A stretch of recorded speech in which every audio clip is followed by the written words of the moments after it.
সালের পশ্চিমবঙ্গ সরকারের সরকারি ক্যালেন্ডার। এই ক্যালেন্ডারে প্রত্যেকটা সরকারি ছুটির দিন বা হলিডেগুলোকে একদম লাল কালি দিয়ে চিহ্নিত করা আছে। যে সমস্ত সরকারি অফিসে এমার্জেন্সি সার্ভিস দেওয়া হয় না, সেই সব জায়গাগুলোতে সাধারণত এই সরকারি ছুটির দিনগুলো সেই সব অফিসগুলো বন্ধ থাকে।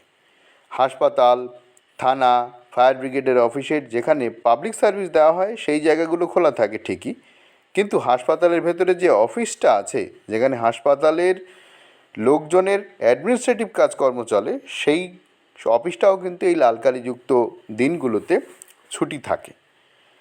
আর সমস্ত অফিস যেগুলো সাধারণত এই লাল কালিযুক্ত জায়গাগুলোতে ছুটি থাকে, তাহলে এই সরকারি ক্যালেন্ডার দেখে আমরা বুঝে নিতে পারবো কোন দিন সরকারি অফিসগুলো ছুটি আছে বা নেই।